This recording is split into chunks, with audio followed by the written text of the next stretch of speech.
எங்க பார்த்தாலும் பச்சை பசேலுன்னு மரங்கள், ஓங்கி உயர்ந்த மலைகள், அதோட வானத்திலிருந்து கொட்டுற அருவிகள், இவ்வளவு அழகு நிறைஞ்ச இடமா இருந்தது அந்த பசுமலைக்காடு. இந்த காட்டுக்குள்ள கஜபதிங்கிற ஒரு வயதான யானை இருந்துச்சு. கஜபதிக்கு ரொம்ப இரக்க குணம்.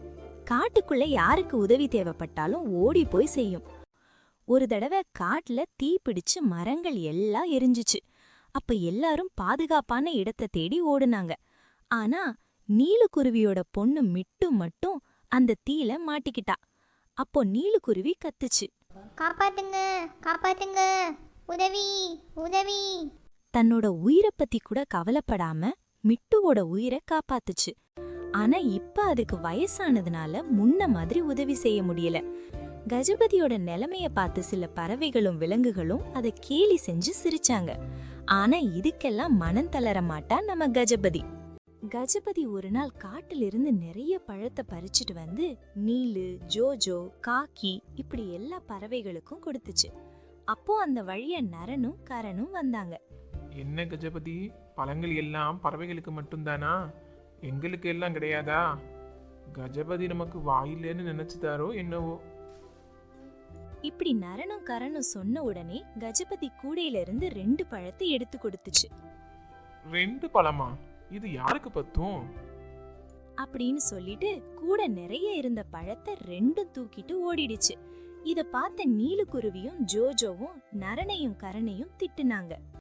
சிம்பா ஒரு மீட்டிங் வைக்க ஏற்பாடு செஞ்சுச்சு. சிம்பா ஜம்புவையும் டாங்கியையும் கூப்பிட்டு இப்படி சொல்லுச்சு, ஜம்பு, டாங்கி, நாளைக்கு நான் ஒரு அவசர கூட்டத்துக்கு ஏற்பாடு செஞ்சிருக்கேன். இத போய் நீங்க நம்ம காட்டுல இருக்கிற எல்லா பறவைகள்கிட்டையும் விலங்குகள்கிட்டையும் சொல்லி நாளைக்கு கூட்டத்துக்கு வர ஏற்பாடு செய்யுங்க. சரி ராஜா, அப்படியே செய்யறோம் அப்படின்னு சொல்லிட்டு ஜம்புவும் டாங்கியும் அங்கிருந்து போனாங்க. ஜம்புவும் டாங்கியும் வயசுல மூத்த கஜபதி கிட்ட முதல்ல சொன்னாங்க, அவசர கூட்டமா? ராஜா கிட்ட சொல்லுங்க, கண்டிப்பா இந்த கஜபதி வருவான்னு. ஜம்புவும் டாங்கியும் அங்கிருந்து பாலு அண்ணா வீட்டுக்கு போனாங்க. என்ன ஜம்பு, டாங்கி, எங்க இந்த பக்கம் வராதவங்க வந்திருக்கீங்க? என்ன விஷயம்?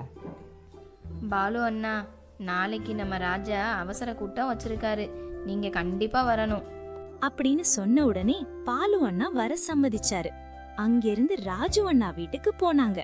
ராஜு ரொம்ப சோகத்துல உட்கார்ந்து இருந்துச்சு. ராஜு மனசுக்குள்ள 1000 கேள்விகள் ஓடிக்கிட்டு இருந்துச்சு. நானும் சிம்பா மாதிரி நல்ல தைரியசாலியாவும் பலசாலியாவும் தானே இருக்கேன். ஆனா ஏன் யாரும் என்ன காட்டுக்கு ராஜாவா ஏத்துக்க மாட்டேங்கிறாங்க? அப்போ ஜம்புவும் டாங்கியும் அங்க வந்து விஷயத்த சொன்னாங்க. ராஜுவும் அது மனசுல உள்ள கஷ்டத்தை வெளியே சொல்லாம சரின்னு ஒத்துக்குச்சு. ஜம்புவும் டாங்கியும் அங்க இருந்து போனதுக்கு அப்புறம் ராஜுவோட மனைவி லல்லி அங்க வந்துச்சு. என்ன விஷயம்? எதுக்காக அவங்க 2 பேரும் வந்தாங்க? ஒன்றும் இல்லை லல்லி, நாளைக்கு சிம்பா அவசர கூட்டம் ஏற்பாடு பண்ணியிருக்காராம். அதில் நம்மளையும் கலந்துக்க சொல்லி கூப்பிட்டாங்க. சரி, அதுக்கு நீங்க என்ன சொன்னீங்க? என்ன சொல்ல லல்லி? சரி வரேன்னு தானே சொல்ல முடியும். என்ன கல்யாணம் பண்ணி கொடுக்கும்போது நீங்க தைரியமானவர், வலிமையானவர், இந்த காட்டுக்கே அடுத்த ராஜா நீங்க தானே சொல்லி என்ன கல்யாணம் பண்ணி வச்சாங்க. ஆனா இங்கே வந்து பார்த்தா நிலைமையே வேற. நீங்க சிம்பா சொல்றதுக்கெல்லாம் இப்படி சரி சரின்னு தலையாட்டிக்கிட்டே இருந்தா கடைசி வரைக்கும் நம்ம அடிமை வாழ்க்கை தான் வாழணும் அப்படின்னு சொல்லிட்டு லல்லி ராஜுவை திட்டிட்டு போச்சு. காட்டுக்கு ராஜா சிம்பா, வீட்டுக்கு ராணி லல்லி, 2 பேருக்கு நடுவுல நான் தான் மாட்டிக்கிட்டேன். ஜம்புவும் டாங்கியும் ஜோஜோ, நீலு, சின்னு, ஜக்கு, காக்கி, பாரி இப்படி எல்லார்கிட்டயும் விஷயத்த சொன்னாங்க. மறுநாள் எல்லாரும் மீட்டிங் நடக்கிற இடத்துக்கு வந்தாங்க. இங்க பாருங்க நண்பர்களே, நம்முடைய காட்டுல நம்ம முன்னோர்கள் சொன்ன பள்ளம் இப்ப தண்ணி இல்லாம காஞ்சு கிடக்கு. அதுல பல விலங்குகள் தவறுதலா விழுந்து அவங்க உயிரை இழக்கிறாங்க. அதனால இந்த பள்ளத்தை நான் மூடணும்னு நினைக்கிறேன். எல்லாரும் அந்த பள்ளத்துல மண்ணள்ளி போடுங்க, அப்பதான் அந்த பள்ளத்தை சீக்கிரமா மூட முடியும். ராஜா, நீங்க ஒன்னும் கவலைப்படாதீங்க, நிறைய மரக்கட்டையில அள்ளி கொண்டு வந்து போட்டு இந்த குழியை நான் மூடுறேன் ராஜா. கஜபதி இப்படி சொன்ன உடனே நரனும் கரனும் கஜபதிய கிண்டல் பண்ணி சிரிச்சாங்க. இதால நடக்கவே முடியாது. இது மரக்கட்டையை கொண்டு வந்து போட்டு குழிய மூட போகுதாம். நீங்க எந்த ஒரு உதவியும் செய்ய வேண்டாம், சும்மா இருந்தாலே போதும், அதுவே பெரிய உதவி. அப்படின்னு சொல்லி சிரிச்சாங்க. மீட்டிங் முடிஞ்சு எல்லாரும் அவங்க வீட்டுக்கு போனாங்க. அப்போ காக்கி வந்து நரன் கிட்ட கேட்டான். நரன், நீ ஏன் எப்ப பார்த்தாலும் கணபதிய கிண்டல் பண்ணிக்கிட்டே இருக்க? உனக்கும் அவருக்கும் அப்படி என்ன பகை? எனக்கு என்னவோ இந்த வயசான ஆளுகளை பார்த்தாலே பிடிக்கிறது இல்லை. அவங்களால நிற்கவும் முடியாது, நடக்கவும் முடியாது. இவங்களால எந்த ஒரு பிரயோஜனமும் இருக்காது. எப்போ பார்த்தாலும் ஏதாவது அறிவுரை சொல்லிக்கிட்டே இருப்பாங்க. அது மட்டும் இல்லை, நான் சிம்பாவோட இடத்த பிடிக்கணும்னு நினைக்கிறது கஜபதிக்கு நல்லாவே தெரியும். எங்க அதை சிம்பா கிட்ட போட்டு கொடுத்துருமோன்னு எனக்கு பயமா இருக்கு. மறுநாள் எல்லா விலங்குகளும் பறவைகளும் வந்து அந்த குழியில மண்ணள்ளி கொட்டினாங்க. பாலு அண்ணா பெரிய பெரிய கட்டைகளை கொண்டு வந்து போட்டாரு. ராஜண்ணாவும் லல்லியும் மண்ணள்ளி கொட்டினாங்க. கஜபதி அங்கிருந்து ஒரு பெரிய மரக்கட்டைய உருட்ட முடியாம உருட்டிக்கிட்டு வந்துச்சு. நரனும் கரனும் ஒன்னும் செய்யாம ஓரத்துல சும்மா நின்னு வேடிக்கை பார்த்தாங்க. யாராவது வரும்போது மட்டும் வேலை பாக்குற மாதிரி நடிச்சாங்க. கஜபதி அந்த மரக்கட்டைய குழிக்குள்ள தள்ளும்போது கால் தடுமாறி குழிக்குள்ளேயே விழுந்துருச்சு. இத பார்த்த எல்லா பறவைகளும் விலங்குகளும் அந்த இடத்துக்கு வந்தாங்க. குழிக்குள்ள இருந்து கஜபதி இப்படி கத்துச்சு, காப்பாத்துங்க, காப்பாத்துங்க. இந்த விஷயத்தை கேள்விப்பட்ட உடனே சிம்பா அந்த இடத்துக்கு வந்துச்சு. ஆனா நரனும் கரனும் மட்டும் சந்தோஷத்துல சிரிச்சுக்கிட்டு இருந்தாங்க. என்னாச்சு? கஜபதி எப்படி குழிக்குள்ள விழுந்தாரு? உடனே நரேன் சொல்லுச்சு, கஜபடிக்கு வயசாயிடுச்சுல்ல, அதான் கண்ணு தெரியல போல. எந்த வேலையும் செய்ய வேணான்னு சொன்னா எங்க கேக்குறாரு.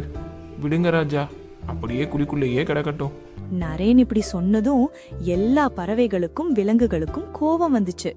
கஜபதி நம்ம கூட்டத்திலேயே ரொம்ப வயசானவர், அனுபவமும் ஜாஸ்தி, ரொம்ப நல்லவரும் கூட. யாரு கஷ்டப்பட்டாலும் பொறுத்துக்க மாட்டாரு. உதவின்னு கேட்டா முதல்ல ஓடி வருவாரு. அவரை காப்பாத்த நம்ம ஏதாவது செஞ்சே ஆகணும். உடனே நரனும் கரனும் சிம்பாவோட மனச குழப்புனாங்க. ராஜா, கஜபதி முதுமை அடைஞ்சிட்டாரு. அவரை மேலே கொண்டு வர்றது முடியாத காரியம். அப்புறம் நீங்க கயிறை போட்டாலும் அதை பிடிச்சிக்கிட்டு அவரால் மேலே ஏறி வரவும் முடியாது. எத்தனை நாளைக்கு இவருக்கு சாப்பாடும் தண்ணியும் நம்ம இந்த குழிக்குள்ள அனுப்ப முடியும்? இவர் உயிரோடு இருக்கிறவரை நம்மளால் அந்த குழியை மூடவும் முடியாது. இந்த குழிக்குள்ள விழுந்து செத்த கடைசி ஆளு கஜபதியாகவே இருக்கட்டுமே. குழிய மூடுனதுக்கு பின்னாடி வேணா அவருக்காக இங்க நம்ம ஒரு நினைவு சின்னம் அமைக்கலாம் அப்படின்னு சொன்ன உடனே சிம்பாவும் மன வருத்தத்தோட அதுக்கு ஒத்துக்குச்சு. வாங்க வாங்க, எல்லாரும் குழிக்குள்ள மண்ணள்ளி கொட்டுங்க. நரேனும் கரனும் இப்படி சொன்னதுக்கு அப்புறம் எந்த ஒரு பறவையும் வரல. யாரும் வரலைனா என்ன, வாடா நம்மளே அள்ளி கொட்டுவோம் அப்படின்னு சொல்லிட்டு நரனும் கரனும் மண்ணள்ளி கொட்டினாங்க. குழிக்குள்ள இருந்த கஜபதி இதையெல்லாம் கேட்டு ரொம்ப கவலைப்பட்டுச்சு. அப்போதான் கஜபதிக்கு அவங்க அப்பா சொன்ன அறிவுரை ஞாபகத்துக்கு வந்துச்சு. மகனே கஜபதி, நமக்கு இந்த உலகத்துல யார் எவ்வளவு கெடுதல் செஞ்சாலும் அதையெல்லாம் ஒரு படிக்கட்டா நினைச்சு நாம மேலே ஏறி வரணுமே தவிர எந்த இடத்துலயும் தோத்து போயிட்டோமேன்னு நினைச்சு உட்கார்ந்திருக்க கூடாது. உடனே கஜபதிக்கு ஒரு புது நம்பிக்கை வந்துச்சு. நரனும் கரனும் மண்ணள்ளி கொட்ட கொட்ட அது எல்லாத்தையும் மிதிச்சு மிதிச்சு கஜபதி கடைசியா வெளியில வந்துச்சு. இத பார்த்த நரனும் கரனும் அதிர்ச்சி அடைஞ்சாங்க. வெளியே வந்த கஜபதிய பார்த்த உடனே காட்டுல இருந்த எல்லா பறவைகளும் விலங்குகளும் சந்தோஷப்பட்டாங்க.